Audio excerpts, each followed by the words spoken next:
Labadiena. Vilius Kavaliauskas, istorikas, žurnalistas. Ir, kaip čia pasakyti, tikras kultūrininkas. Kultūrininkas, kuris, niekad nevaikščiojo ir dabar nevaikšto po gatves, nešiodamas transparantus. Tas žodį kultūrininkas dabar yra labai pavojinga naudoti. Jeigu tu kur nors pasakysi, kad esi kultūrininkas, kokia nors publika tave gali primušti, kitų išmest per duris, dar ką nors. Mes patys tą padarėm žodį kažkokį mislingą dviprasmį. Ir jisai, man kai savo kultūrininkas iš vis, kadangi, sakau, jūs sakėt širdį istorikas, tai aš prisimenu kultūrinę revoliuciją Kinijoje. Aš dar palyginus buvau, sąmoningas žmogus, kai vyko ta revoliucija, man buvo gal 15 metų. Ir man buvo labai įdomu, nes tą kultūrinę revoliuciją darė būtent mano bendramžiai.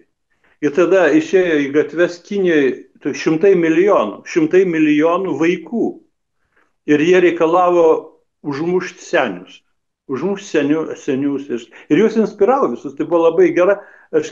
Mao pats tą padarė kultūrinę revoliuciją, kadangi jam reikėjo atsikratyti kai kuriais savo bendražygiais. Ir jie buvo jam tiesiog nereikalingi. Ir jis pagalvojo, kodėl nepadaryti tai vaikų rankomis.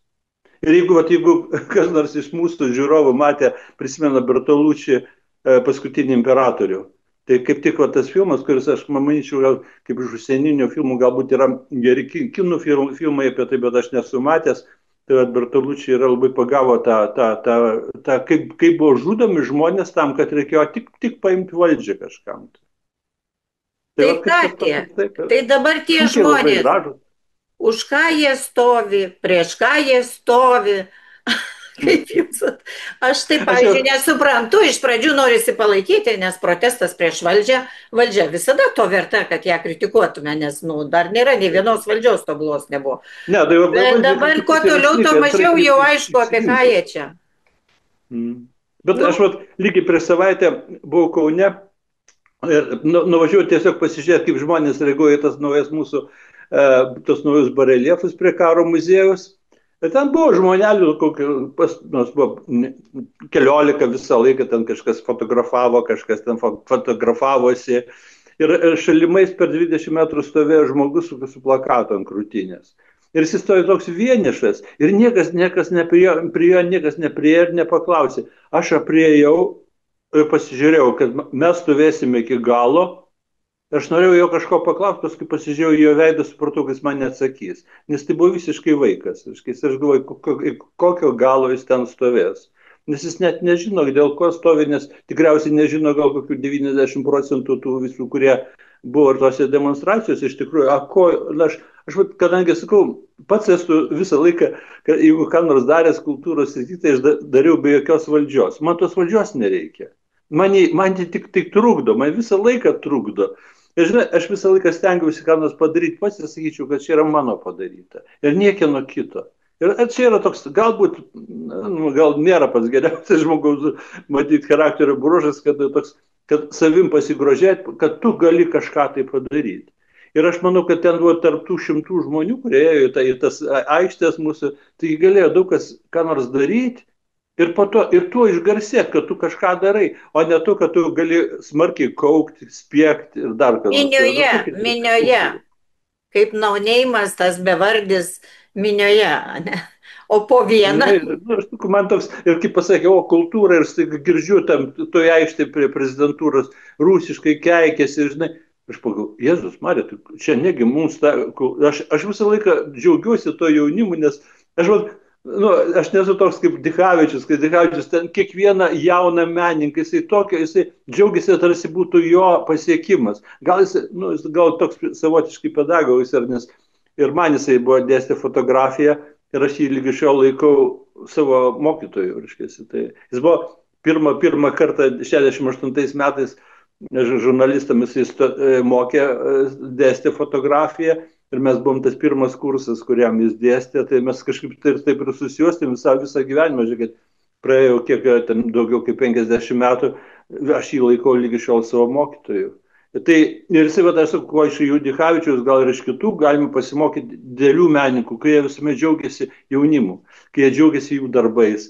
Dichavičius leido tokius savo kalendorius, kur kiekvienam kalendoriui būdavo po 12 naujų jaunų veidų, reiškia, o paskui išleido tą tritomį iš vis, kur laisvės politėti, kur jisai rašo apie šimtus tiesiog mūsų menininkų, kurie darė kažką tai valstybei, mūsų tautai, mūsų atgimimai, mūsų laisvai. Tai ne jisai apie save rašė, jis apie kitus rašė. Tai aš ir galvoju, tai tie žmonės, kurie ten buvo rinkosi, tai apie juos tikriausiai galima būtų daug ką pasakyti, jeigu žinočiau, kas jie tokie. Bet man toks įspūdis susidarė, kad jie buvo čia savotiška lietuviška kinų kultūrinė revoliucija buvo. Nes tie vaikai, kurie atėjo, jie dar matyt nėra nieko sukūrę, dar jie galbūt tik sukurs. Daug dievė, jeigu jie sukurs, bet gal ir nesukurt, nes, žinai, daug kas nubyra ir mano profesijoj. Mokėme, studijavom žurnalistiką, labai daug ko į spaudą mažai kas nuėjo, nedėkinga. Lygiai taip pat ir su menu ir kultūra, nes ypač mesgi visai turim priimti kitokias realijas. Tais tarybiniais laikais, tai iš tikrųjų menininkus išlaikė valstybė. Aš atsimenu, nuvažiavau į Bostoną pas Santvarą, mūsų poetas Stasys Santvaras, mūsų klasikas tikriausiai. Ir kai aš jiems sakau, kaip gyvena Lietuvos tie poetai. Ir aš jiems pasakoju, kad jiems leidžia tas knygas į leidyklas ir ten ir jiems honorarus gauna. Jis taip tokia sakys išplėtęs žiūri, sako, betgi tas baigsis kada. O pats Santvaras dirbo vaistiniai. Jis dirbo vaistinėje, grįžęs namo, rašydavo eilėraščius. Ir eilėraščius tikrai gerus rašė. Ir jo kaimynas buvo Antanas Gustaitis, irgi poetas. Irgi kažką tai rodosi, dirba ar tai kažkokiu tai firmai laborantų ar kažkas tokio. Ir tai buvo realybė iš mūsų klasikai, mūsų pabėgę iš Lietuvos 44 metais. Jų niekas ten nelaukė ir jie savo meną, savo kultūrą darė, bet tom sąlygom, kokios buvo, tai yra laisvos rinkos. Ir pas mus dabar laisva rinka yra. Mes visi norim, kad kultūrai būtų komunizmas. Kad mes išlaikytumėm žmonės, kurie nedirba, kurie šiaip visokius, gausiu projektą kokį daryti, arba ten kokį grantą, arba dar kas nors. Tai ir tie laikai jau baigėsi, jau Sorošo nėra, jau Sorošo pinigų nėra. Amerikoje Trumpas visai kitaip žiūri tos visus, USA pridarė. Tas pasijuto ir pas mus, ir tie, kurie žmonės gavo tos pinigus iš Amerikos, tos demokratų pinigus, kur čia švaistėsi, tai jau nebegauna ir jie pasidarė pikti, jie galvoja, kad dabar Lietuvos valstybė jiems turi už tai mokėti. Bet tai iš tų gavusių mes tų didžių menininkų nematom labai išaugusių, daugiau matom kažkokius administratorius ir per tą įvykį, tą kultūrininkų protestus sužinojome, kad yra pristeigta daugybė įvairių organizacijų, kurioms skiriami, galima sakyti, milijonai. Neaišku, už kažkokį šokio administravimą, viešinimą, kažką, organizavimą, ne patiems šokėjams, kurie tikrai pasaulį stebina, ne? Ar kažkam, ar muzikantam, bet ir matom, kad tratinami mūsų visų pinigai laisvai ir nevaržomai. Tai koks šitas protesto čia kas? Čia yra iš esmės politinis tik tai. Aš pasižiūrėjau ir sakau, ir aš vakar daviau tam intelektui daug klausimų. Kiek kas kainuoja? Ką man ten ieškoti, kai jie greičiau surasti? Pavyzdžiui, kiek kainuoja Lietuvoje surengti dainų šventę? 7,2 milijono. Tai jeigu tai pasižiūrėjus, tai ten čia tarptų, reiškia, kur dabar skaičiai buvo paskelbti, tai ten tas modernaus šokio centras, tai 500 000 per metus, tai ten 3 ar 4 žmonės dirba, tai galite įsivaizduoti, reiškia, taip keli metai jų finansavimo dainų šventę gali surinkti visai Lietuvai. Visai Lietuvai, Vingio parke, kad visi garėtųsi visas pasaulis. Ir tai suvažiuos su mūsų nacionalinė kultūra, parodys ir modernė kultūra, naujas dainas dainos ir visą kitą. Ir už tuos 7 milijonus, kur čia net nesupranta jau, ko pinigai yra verti, nes dabar jeigu kas prašo, tai prašo 200 000 dar konas. Aš matyt, padariau eksperimentą. Aš leidžiu knygas ir aš jas leidžiu pats. Už savo pinigus leidžiu, paskui jas pardavinėju, bandau, kad sugrįžtų tie. Tai aš paskutinę knygą, kurią aš parašiau, padariau tokį albumą apie Valdą Adamkų, apie jo diplomatinę veiklą, kad vėl sugražinti į pasaulį. Ir aš kreipiausi į kultūros tarybą ir paprašiau gana didelės sumos, 3000 eurų. 3000. Man pasakė, ne, nes atseit ekspertai vertino, kad šita knyga niekam nereikalinga. Ekspertai pasakė, kad šita knyga niekam nereikalinga. Apie Adamkaus diplomatinę veiklą niekam nereikia. Tas albumas yra 380 puslapio, aš jį padariau, aš dar jo neišleidau. Aš įdėsiu, žinoma, į titulinį lapą, kad atsisakė remti kultūros tarybą, koks buvo ministras, kad tai buvo toks Simonas Kairys, kuris visuomet sakė, kaip mes mylim Adamkų, kaip mes ten tą. Pasirodo, visi veidmainiai yra, niekam nereikia to Adamkaus, jau seniai. Ir tik tai, matyti, nebuvo progos tą pasakyti, tai pasakė man bent jau. Man Adamkaus reikia, man jo patyrimo reikia, man jo istorijos reikia, tai, kad mes nugyvenom su Adamkum 10 metų kaip prezidentu ir tie metai buvo, sakyčiau, labai sėkmingi metai, lygiai kaip ir mes ir dar turėjom sėkmingų prezidentų, bet man jisai būtent labai simpatiškas, jau kad aš labai senai pažįstu, aš jį mačiau, kaip jis atrodo užsienyje, kaip žmonės jį reaguoja. Tai mūsų vienas iš tų politikų, kuriais mes galim šiek tiek pasididžiuoti. O čia pasakė, nereikia, bet kodėl aš pagalvoju, kad aš per mažai paprašiau. Klausykite, 380 puslapių albumą. Tai Jėzus, pusės milijono reikėjo prašyti. Nu jo, tai aš būčiau paprašęs bent kokių 50 000, gal tada būtų, o jeigu 100 000, šis būtų pradėję gerbti. Bet vis tiek būtų nedavę, nes tai šaikai turbūt nepriklauso. Fondasosai vadinamieji, tai jie ir prašo didelių sumų ir tada visi sako, o, čia rimtas vyras, arba moteris, jeigu tokios sumos prašo. Nes pas mus net ir, žinote, ir prostitutės, jeigu daug užprašo, tai tada matyti labiau reikia gerbti negu tas, kurios nieko neprašo. Tai matyti ir yra tas požiūris, aš žinau. Demagogija tokia veidmainystė, ta prasme, tikrai. Žinoma, veidmainystė. Sakau, čia mano knygos, kurias aš ramiai sau leidau, čia 7 tomai tokie išėjo. Iš savo pinigų. Lietuvos kareiviai, tai yra Vyčio kryžiaus kavalerija, kurią turėjo padaryti bet kokia valstybė, savo didvyrius paskelbti. Mes pasakė, mums nereikia, kultūros taryba atsakė, krašto apsaugos ministerija atsakė, niekam to nereikia. Aš išleidau ir paaiškėjo, kad jos reikia. 1200 tiražas ir išėjo, 7 tomai, kaip kažinė ką, ir į užsienį ėjo, ir kur tik tai nori visose bibliotekose. Bet kultūros ministerijai, kultūros tarybai, ten kokiams tie mūsų kultūros patriotams nereikia. Ir aš neku apie, nesvarbu, ar ten buvo Kairys ministras. Ar Žvairys, ne?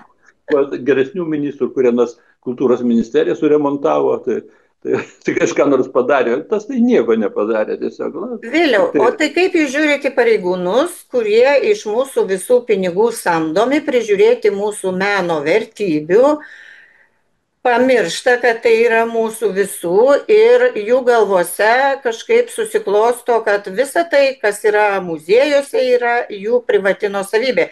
Jūs pats esat kolekcininkas ir tikrai seniai ir ne vieną retą ir paveikslą turbūt patikėjęs tam pačiam muziejui, kurio direktorius nusprendė, kad jam kažkurie žmonės nepatinka ir dėl to jis atims paveikslus iš valstybinių institucijų ir palauks, kol grįž savi. Šitam kambarį galėtų kaboti gerų paveikslų. Iš tikrųjų, du Čiurlioniai, ten yra ten labai senos lietuvių dailės, bet jie visi kabo muziejuose, kaip nekeista, pas tą patį Gelūną.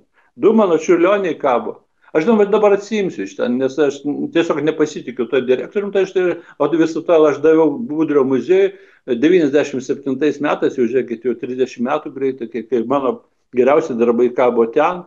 Valdovų rūmuose kabo mano istoriniai žemėlapiai, paveikslai, aš labai džiaugiuosi, kad ten kabo ir iš ten tikrai neatsiimsiu.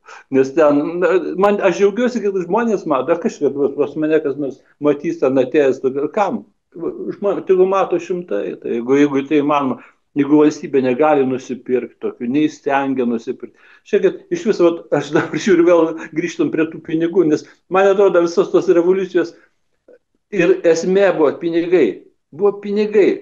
Ir dabar paaiškėjo, kad staiga pas mus nebeliko pinigų Čiurlionio parodai Japonijoje. Ir vėl už už ten tos, vėl tą modernų šokį, aš atsiprašau, tų šokėjų, tikrai tie šokėjai gal ir Ne kurie prie ko. šoka tikrai nekalti, bet, reiškia, už tų vienerių metų, reiškia, ką jie gauna, tai užtektų 2,5 parodom, Čiurlionio parodom Japonijoje. O tikriausiai kokiam 10 parodų Paryžiui. Tikriausiai. Aš šiaip tai užsienį rengti parodas, iš esmės nedaug kas ir kainuoja, bet aš čia turiu, reiškia, savo irgi, nusakius, jau mano paroda Madride, mano paroda Varšuvai, reiškia, čia, mano paroda Valdovų rūmose, reiškia, kurią aplankė 29 000 žmonių. 29 000. Parodos kultūros taryba nerėmė. Reiškia, kad iš karto žinotumėm, kad tikrai ten nebuvo. O tai ką nors remia, ką jūs darote, ta kultūros mūsų organizacija, kuri turėtų tą darbą dirbti? Aš vienintelį kartą, aš esu padaręs 18 parodų užsienyje. 18 parodų, ne kur nors ten ant kampo, o labai rimtuose muziejuose, ten pirmą parodą Danijos karo muziejuje, ten Moravijos nacionalinis, ten Ispanijos banko muziejus. Tai vat Ispanijos banko muziejus pakvietė mane, kadangi buvo valstybės vizitas Valdo Adamkaus į Ispaniją, ir mane pakvietė, aš kaip visuomet dengiau išlaidas pats, reiškia, visą kitą. Bet paprašiau tą kartą, vienintelis kartas, kai paprašiau, tuo metu buvo toks Lietuvos institutas, tai jie man davė 700 litų. 700 litų nuvežti tas dėžės vieną kryptim. Kaip lėktuvo bagažas, 700. Tai buvo vienintelis, ką aš gavau už tą. Į parodos atidarymą atėjo 300 žmonių, tai buvo vasario 16. Ten buvo statytas Vytauto aukso grandinė, kuri buvo parašyta, ši grandinė kitą savaitę bus įteikta Ispanijos karaliui Chanui, yra Karlas. Tai netgi panaudojo tą mano parodą tokį kaip anonsą, kad paskui atvažiavo Adamkus, vitriną atidarė, išėmėm, įteikė Ispanijos karaliui. Tai va, kai aš grįžau ir tą visą pasibaigė paroda, ten kažkokia ponia iš kultūros ministerijos išlindo į televiziją ir pasakė, tiesiog apvėmė mane, sakydama, buvo Madride privati paroda, kur buvo panaudoti valstybiniai pinigai. 700 litų, 200 eurų. Aš dabar galvoju, kas čia per kažkokie kruchoborai, žinai. Ir čia, čia vėl, šiaip kultūros ministerijoje yra labai žmonės, išmintingi, ten dirba, žino viską, aš visuomet, kai man toks likimas, kad aš 5 kartus ir vyriausybėje dirbu, tai aš visą laiką, kai ateidavau į vyriausybę dirbti, aš tos visus žmonės sveikindavau, aš visus juos vadinau jūs, todėl kad jie labai daug žinojo, jie labai yra, tiesiog žinantys savo reikalą, nes jie visą laiką ten dirba ir jie viską žino, ir valdžios keičiasi, jie dirba, ir tas yra gerai, pas mus yra valstybės pastovumas, ir aš manau, ministerijos irgi dirba protingai žmonės. Gal yra sudėtinga ir su tais politinio paskirimo veikėjais. Iš tikrųjų mes nežinom, kas jie tokie. O tai šitas Broko atvejis, kaip jis tapo viceministru, tai man iš vis kažkas neįtikėtina. Aš pirmą kartą matau, kad valstybėje gali būti toks bardakas, kai jis gali ateiti ir sakyti, aš būsiu viceministru, nes aš atstovauju tos revoliucionierius kultūrininkus. Ir jį paskiria. Paskui paaiškėjo, kad jis kažkoks ten sektantas iš Rusijos. Čia aš nepažįstu to Broko. Jis tikriausiai nieko žmogus ir visa kita. Bet jeigu jis jau taip jau pakliuvo ir jį ten visaip išmozojo, išmetė dabar, kaip kokį purviną skūdarą ir viskas, tai kažkas netvarkoja su ta skirimų tvarka. Nejaugi mes iš tikrųjų neturim žmonių, kurie turi valstybinį požiūrį, mąstymą, patyrimą kažkokį. Žinote, gal nebeturim jau? Aš kartą buvau įveltas labai netikėtai kultūrai, aš dirbau Brazausko patarėjo, ten jau istorijai, tam žydų klausimams, visokiams kitokiams. Ir tuo metu Arvydas Juozaitis buvo kultūros patarėjas ir ten vieną dieną jis kažkodėl atnešė pareiškimą, Brazauskui jis pasirašė ir atleido Arvydą. Visai ten, tiesiog buvo nesusipratimas, jis Arvydas buvo labai geras patarėjas. Ir tas Brazauskas iššūkė mane, sako, praradom Arvydą, sako, būsi jo vietoj, sako, būsi kultūros patarėjų. Aš sakau, aš nieko neišmanau apie kultūrą. Jis taip po mane pasižiūrė, pečiais patraukęs visą laiką galvoja, žinojo apie tai, ką aš ten mūsų muziejumi esu nuveikęs, ar iš Amerikos, ar tam Žilinsko iš vakarų Berlyno, ten visokius kitokius. Tai jisai sako, bet tu juos visus pažįsti, tos kultūrininkus. Sakau, taip, sako, tau užtenka. Sako, užtenka, nors tai, kad tu juos visus žinai ir pažįsti. Ne? Ir iš tikrųjų aš paskui įsitikinau, kad, aš tikrai neišmaniau tos kultūros, bet aš tiem žinojau, kad tiem žmonėm reikia rodyti dėmesį. Ir jie gaudavo viso sveikinimus ir jie būdavo kviečiami pasitarti, netgi tokiais klausimais, kur tikrai tolimi buvo nuo jų, ir Brazauskas turėjo išminčių tokią tarybą ir daugiausiai surinkta iš kultūros žmonių. Tai buvo labai įdomu, kad praktiškai tie kultūros žmonės pasakydavo, ką daryti savo visiškai iš tokių žvilgsnių neutralių šalies. Ir ten Sondeckis ką nors pasakydavo ir apie žemės ūkį arba ką nors kitą ir visi įsiklausydavo. Ir paprastai tie patarimai buvo labai protingi. Labai protingi, nes tai buvo ne tik kultūros žmonės, kurie labai plačios erudicijos, bet jie ir buvo gyvenimą matę žmonės. Sakau, Brazauskas visą laiką kviesdavo, sakydavo, kas yra patarėjas? Savo patarėjas yra tas žmogus, kuris žino už mane daugiau. Arba yra dalyvavęs kokiuose tokiuose dalykuose, kur tik tai jisai žino. Ir visą. Tai va tas buvo tokia komanda surinkti politinę, tai yra labai didelis. Aš labai pasigendu jo. Bet dabar ne tik patarėjai ir viceministrai, ir ministrai, kaip Pilypai iš kanapių, ir ta minė, kurie eina į gatves. Ar mes matom tarp jų žmonių, kuriuos, vieną, du gal bent žinotų Lietuva kaip tikrai kažkokius kultūrininkus, daugiau mažiau. Ten tikrai, tokių jaunų žmonių minė, iš jų kalbų panašu, kad jie įsikalę kažką į galvą per tą patį, klausimus negeba atsakyti. Nelabai aiškiai jų iš vis, ar jie žino nei kas ta kultūra, nei kas tie mūsų kultūros menininkai, kurių, nežinau, pasakykit, ar yra tokių kultūros šviesulių, kurie niekada taip ir, aš ne apie jūs kalbu, nors turbūt reikėtų irgi, bet kurie niekada nesulaukė to įvertinimo ir nebuvo, nors jų neišgraušė iš mūsų kultūros istorijos, nepaisant. Sakykit, koks nors Kazimierėnas, suprantat, jisai sėdė, jis dirba, jis tapo, jis ir tapo tai, kas yra susijęs su mūsų valstybė. Sako, tas pats Dichavičius, iš vis tų yra ir muzikai, kokie yra mūsų puikus, ir kurie iš tikrųjų valstybininkai, jie yra valstybininkai, bet niekas jų nuomonės neklausė nei per šitą revoliuciją, nei per kurią kitą. Ir staiga aš matau, reiškiasi, tokius, staiga toj minioj, staiga žmonės, kurie būtent jie ir yra atsakingi už kultūros būklę ir visą kitą. Ir vietoj to, kad jie ką nors darytų, jie dabar ateina protestuoti prieš save patį. Aš šiaip tai, kažkadaise, kai buvo pirmoji vyriausybė, tai man atrodė visi ministrai yra puikus, išskyrus vieną, tai yra Darių Kuolį. Ir aš žinau, kad kuo toliau, aš tuo labiau geriuosi Darium Kuoliu. Jisai žmogus, kuris sugeba labai giliai pasižiūrėti. Dabar, pažiūrėkit, kokie yra protingi jo rašiniai, jo apžvalgos, jo mintis. Ir tame tarpe jisai labai pastebėjo vieną dalyką šitoj mūsų kultūrinėje revoliucijoje. Jis pamatė tai, kad visą šitą daug dalykų organizavo aukštųjų mokyklų rektoriai. Ir iš tikrųjų, pasirodo, kodėl studentai ir vaikai ten mokyklų staiga ten atsidūrė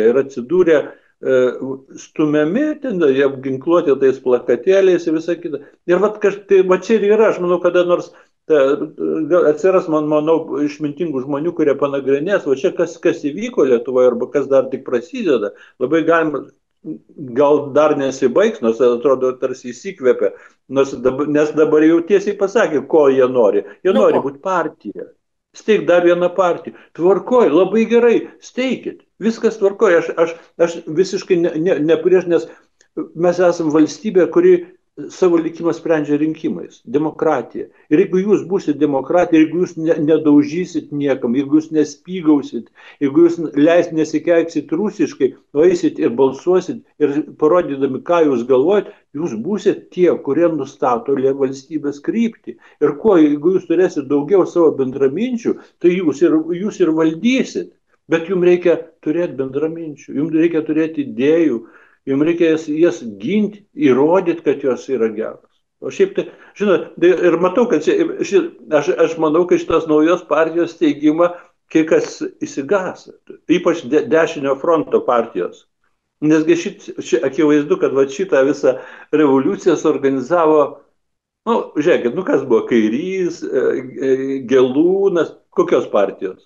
Vienos konkrečios partijos. Teistos partijos korumpuotos. Liberalai, kuri partija turi problemų, kadangi yra apsivogusi, sėdi kalėjime, teista, reiškia. Ir jie dabar sugalvoja, reikia kažkokį naują šuolį padaryti. Ir per ką čia mes tą šuolį padarysim? O, per vaikus.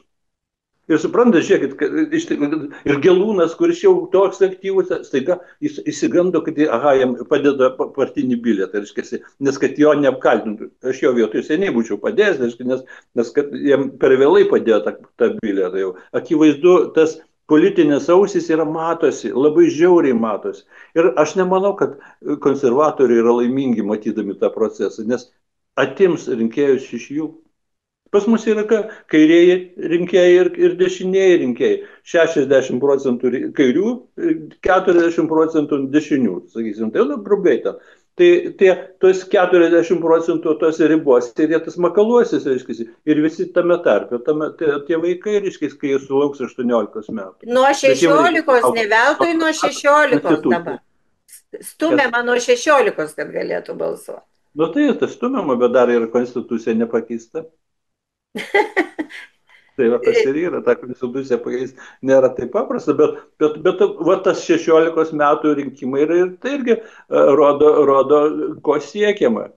Kai žmogui, kuris nieko nelabai dar matęs gyvenime, jau ten galima jį paveikti, kaip nors įkišti, reiškia, kokią mintį. Ir ypač revoliucija. Negali, šeimos kur negali, bet valdžia.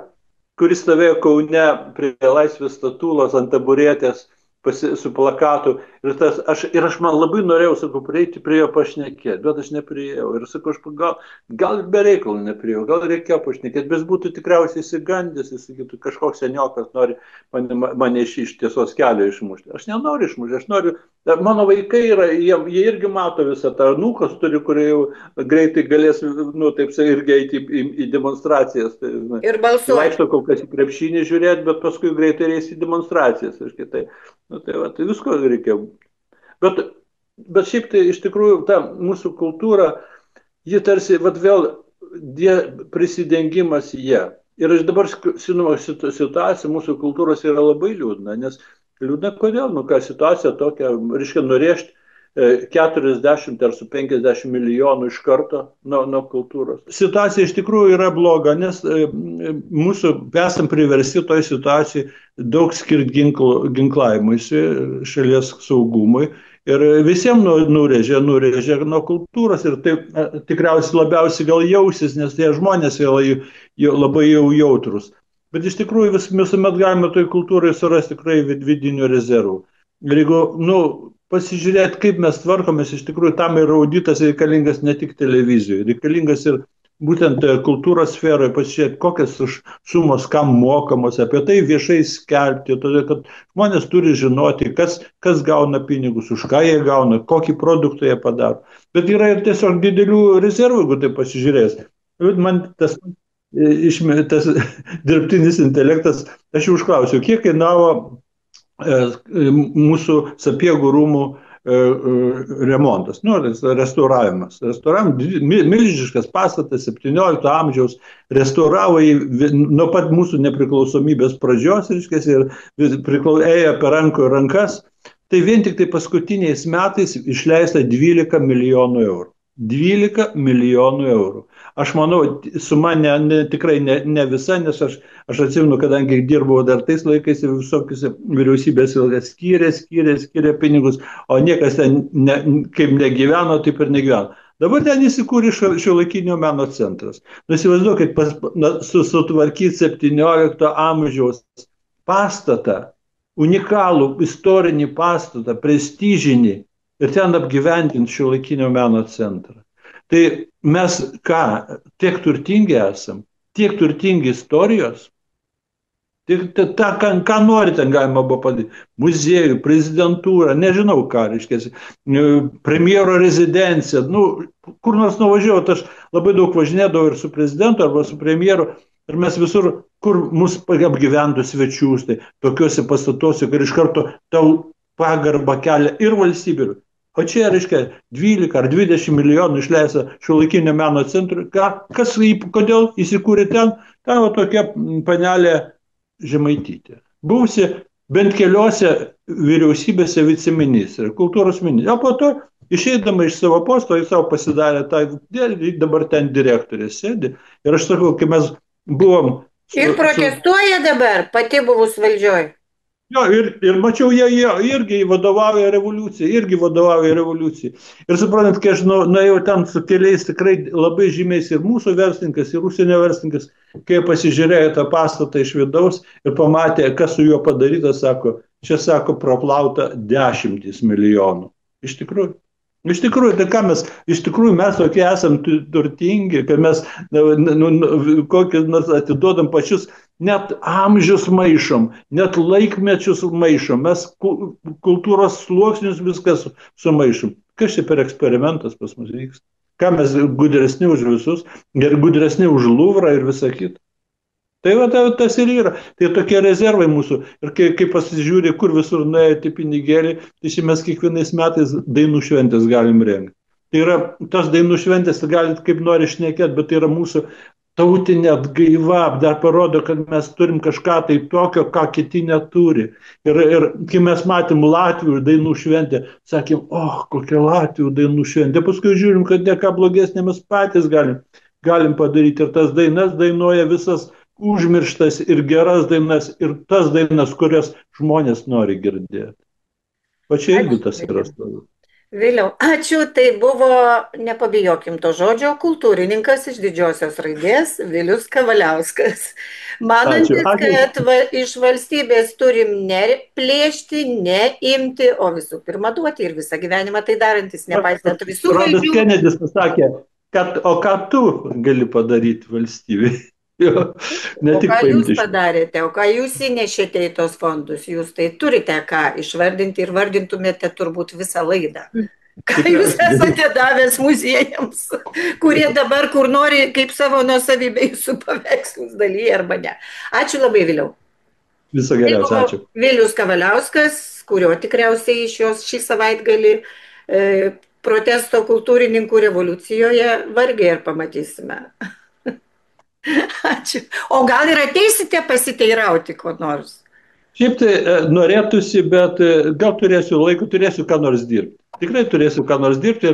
Ir šiais laikais brangiausias turtas yra ne pinigai, yra laikas. Laikas. Ir visi tie, kurie dabar demonstruoja, kad nors tikrai pajus tą ir sakys, ką ten tas vėl jaunimas švaisto laiką vietoj to, kad dirbtų.